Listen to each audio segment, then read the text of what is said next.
Thailand, Cambodia இந்த இரண்டு நாடுகளுக்கு இடையில நடக்கக்கூடிய பிரச்சனை அப்படிங்கிறது ஒரு இந்து கோயிலை மையப்படுத்தியது.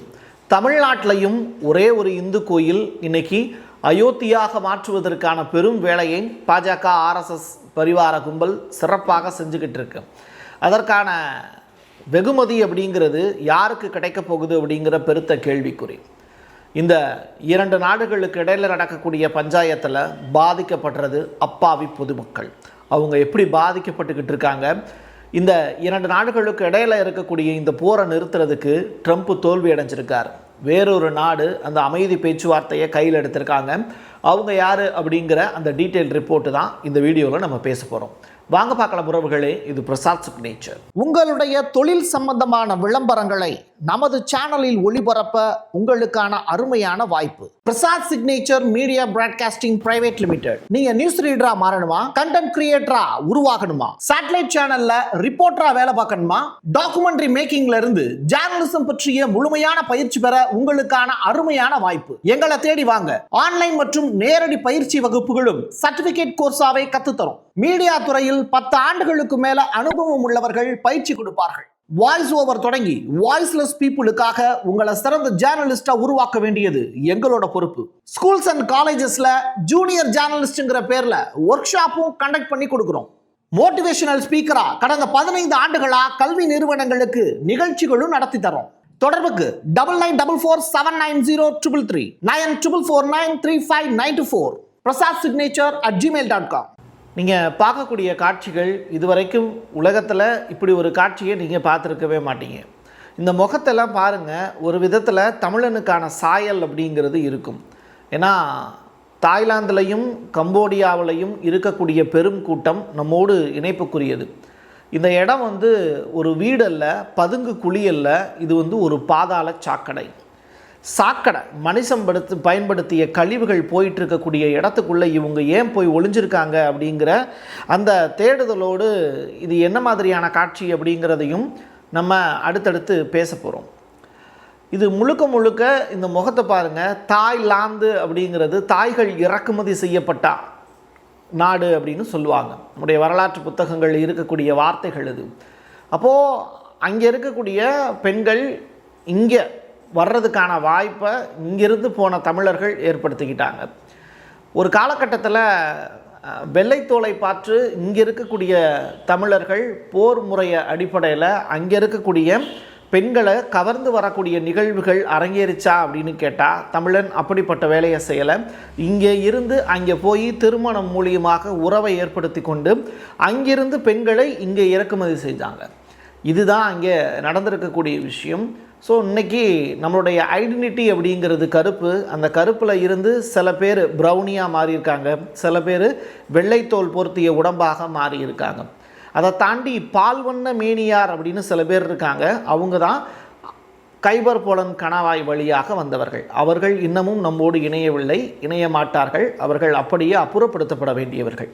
சரி, இப்போது இந்த தாய்லாந்தில் இருக்கக்கூடிய அந்த சுச்சுவேஷன் அப்படிங்கிறது கம்போடிய மக்களுடைய நிலை இப்போ ரொம்ப கவலைக்கிடமாக இருக்குது அப்படின்னு சொல்கிறாங்க. நீங்கள் பார்த்துக்கிட்டு இருக்கக்கூடிய காட்சிகள் கம்போடியாவையும் சேர்த்து தான். இப்போது நீங்கள் ஒரு ஸ்கூல் காட்சிகளை பார்க்க போகிறீங்க. ஒரு பள்ளி குழந்தைகள் லீவு விட்டுட்டாங்க அப்படின்னு சொல்லி தன்னுடைய வீடுகளுக்கு போகக்கூடிய காட்சி. ஆனால் அங்கே போய் அந்த குழந்தைகள் பார்க்கும்போது தான் தெரியும் அங்கே தங்குறதுக்கான வீடுகளே அவங்களுக்கு இல்லை அப்படின்னு. பட் ஸ்கூல் லீவுன்னு சொல்லிட்டு ஏது மரியாத குழந்தைகள் சந்தோஷமாக வீட்டுக்கு ஓடுறாங்க. ஆனால் போர்னால தான் இந்த ஸ்கூலுக்கெலாம் லீவ் விட்டுருக்காங்க அப்படின்னு அந்த குழந்தைங்களுக்கு தெரியாது. 1962 சர்வதேச நீதிமன்றம் கொடுத்த ஒரு தீர்ப்பு தான் பிரச்சனைக்குரிய காரணமாக இப்போவும் மாறி போய் நிற்கிது. கம்போடிய எல்லையில் இருக்கக்கூடிய பிரியாவிகார் அப்படின்னு சொல்லிட்டு ஒரு கோயில் ஆரம்ப காலகட்டத்தில் விஷ்ணு கோயிலாக இருந்தது. அதற்கு பிறகு பௌத்தம் சேர்க்கப்பட்டது. இப்படி வெவ்வேறு காலங்களில் யார் ஆட்சி பண்ணுறாங்களோ அதுக்கு ஏற்ற மாதிரி அந்த கூடாரம் பயன்படுத்தப்பட்டது. பட் மன்னன் சூரியவர்மன் காலகட்டத்தில் கட்டப்பட்டதாக அது சொல்லப்படுது. யார்? தமிழன் கட்டிய கோயிலாக சித்தரிக்கப்படுது.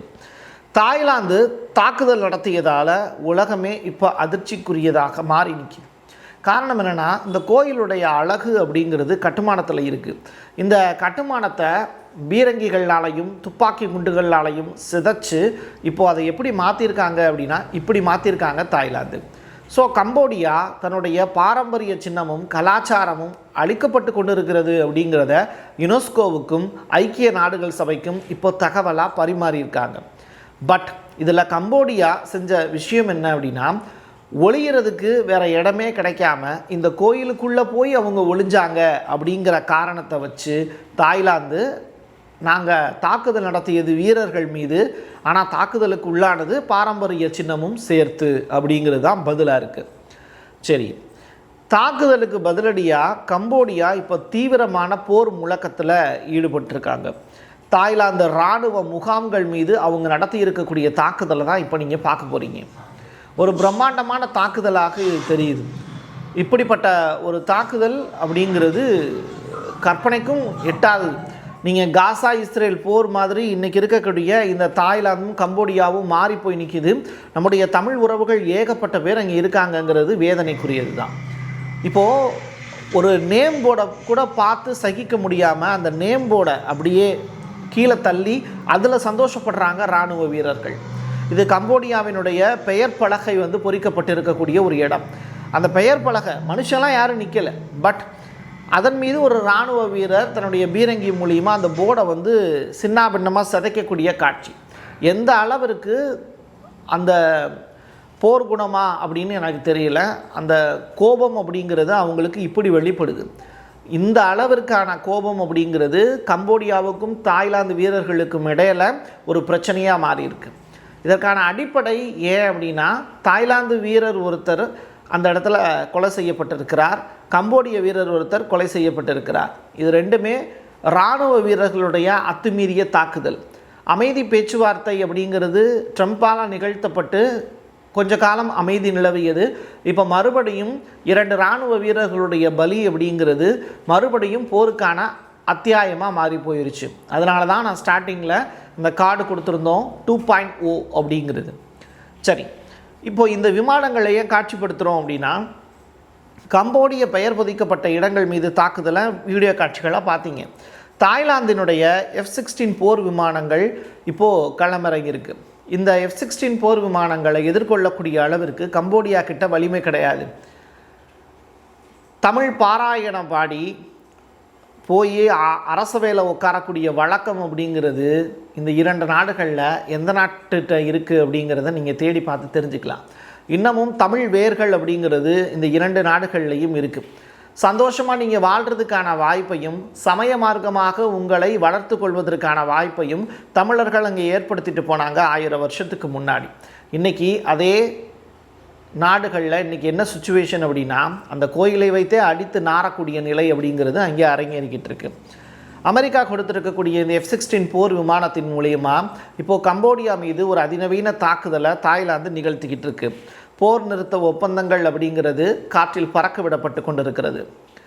நீங்கள் பார்க்கக்கூடிய காட்சி ஏற்கனவே எப்படி இருந்தது, இப்போ எப்படி இருக்குது அப்படிங்கிறது தான். இதே மாதிரியான காட்சி ஏற்கனவே நீங்கள் பார்த்துருந்தீங்க. டாக்ரோபை அப்படின்னு சொல்லிட்டு ஒரு கோயில், இது டாங்க்ரக் அப்படின்னு சொல்லிட்டு ஒரு மலைத்தொடரில் இருக்கக்கூடிய கோயில். இங்கே இருக்கக்கூடிய பழங்கால ஹிந்து ஹெமர் கோயில், ஹெமர் பாரம்பரியத்தை சேர்ந்தவங்களும் அங்கே கோயில் கட்டியிருக்காங்க அப்படிங்கிறது வரலாறு. இன்று அது அழிக்கப்பட்ட காட்சிகள் அப்படிங்கிறது வேதனைக்குரிய விஷயம். தொடர்ச்சியாக ஹெமர் பாரம்பரியத்தை ஃபாலோ பண்ணுறவங்களும் இதே நாடுகளில் இருக்காங்க. அப்படிப்பட்டவங்க கட்டிய கோயில்களும் இருக்குது. ஒரு மலை தொடருக்குள்ளே அவங்க தாக்குதல் நடத்தியிருக்காங்க. அதில் இந்த கோயிலும் செதஞ்சிருக்கு. இதற்கு யுனெஸ்கோ என்ன பதில் சொல்ல போகுது அப்படின்னா, அவங்களால எதுவுமே சொல்ல முடியாது. அவங்க வெறுமன கைப்பாவைகளாக மட்டுமே இருக்கிறார்கள். ஐக்கிய நாடுகள் சபையும் அதை பற்றிய எந்த விதமான கவலையும் இல்லை. ஆனால் டீ சாப்பிடுவாங்க, டேபிளில் உட்காந்து மீட்டிங் போடுவாங்க, ஏன் இப்படி நடந்துச்சுன்னு கேள்விகள் கேட்பாங்க. அவ்வளவுதான் அவங்களால செய்ய முடியுமே தவிர வேறு எதுவும் செய்ய முடியாது. இந்த இடத்துல ஒரு முக்கியமான காட்சி ஒன்று உங்களுக்கு நான் காண்பிக்க விரும்புகிறேன். இங்கேருந்து வேக வேகமாக போகக்கூடிய கார்களாகட்டும், வண்டிகளாகட்டும், இது எல்லாமே வேலைக்கு போகிறாங்களா மக்கள் அப்படின்னு கேட்டால் கிடையாது. அந்த நாட்டை விட்டே ஓடுறாங்க. ஒரு நாட்டை விட்டே ஓடக்கூடிய நிலைங்கிறது தாய்லாந்துலேயும் அரங்கேறி இருக்குது, கம்போடியாவிலையும் அரங்கேறி இருக்குது. இருந்தால் கொண்டு போட்டுருவாங்க நம்முடைய இராணுவ வீரர்கள் அப்படின்னு இவங்க எல்லாம் வெக்கேட் பண்ணிவிட்டு கிளம்புறாங்க. நான் சொன்னேன்ல, இந்த பள்ளிக்கு சென்று விடுமுறை அறிவிக்கப்பட்ட குழந்தைகள் வீட்டுக்கு வந்து பார்க்கும்போது அம்மாவும் அப்பாவும் இல்லை அப்படின்னு. அது மாதிரியான குழந்தைகள்லாம் இப்போது அகதிகள் முகாமில் தங்க வைக்கப்பட்டிருக்காங்க. இதுவரைக்கும் ஒவ்வொரு நாட்டிலையுமே தாய்லாந்தில் ஒரு 10,000த்துக்கும் மேற்பட்டோர் வேற ஒரு எல்லைப் பகுதியை தாண்டி போயிருக்காங்க அப்படிங்கிற தகவல் வெளியாயிருக்கு. கம்போடியாவிலையும் அதே மாதிரியான நிலை தான். இரு நாடுகள்லையுமே அமைதி இல்லை.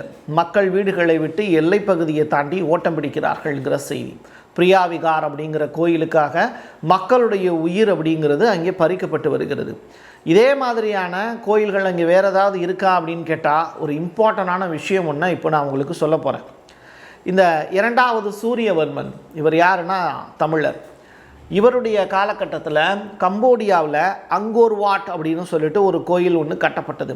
உலகத்தினுடைய பிரம்மாண்ட கட்டடக்கலைகளில் ஒன்று, அறிவிக்கப்படாத உலக அதிசயமும் அதுதான். அப்படிப்பட்ட ஒரு கோயிலில் ஆரம்ப காலகட்டத்தில் சூரியவர்மனால் கட்டப்பட்டது. சூரியனார் கோயில் அப்படின்னு அதுக்கு பேரும் இருக்குது. சூரியனுக்காகவே கட்டப்பட்ட கோயில். அப்படிப்பட்ட கோயிலில் பௌத்தம் ஒரு காலகட்டத்தில் நுழைஞ்சது.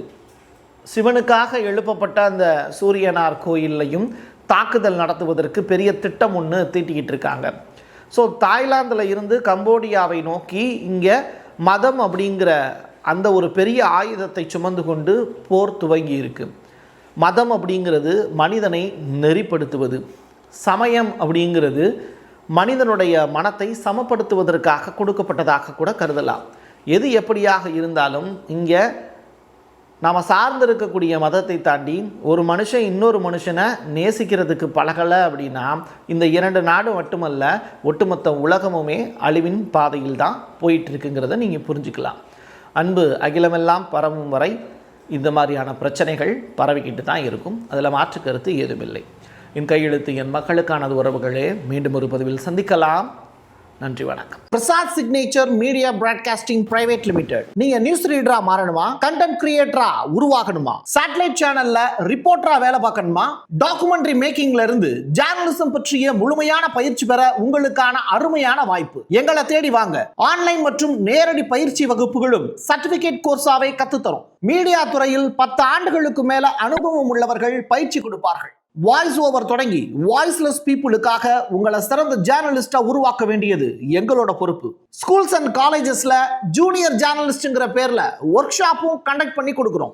மோட்டிவேஷனல் ஸ்பீக்கரா கடந்த 15 ஆண்டுகளா கல்வி நிறுவனங்களுக்கு நிகழ்ச்சிகளும் நடத்தி தரோம். தொடர்புக்கு 9944790333 94493594 prasadsignature@gmail.com. உங்களுடைய தொழில் சம்பந்தமான விளம்பரங்களை நமது சேனலில் ஒளிபரப்ப உங்களுக்கான அருமையான வாய்ப்பு.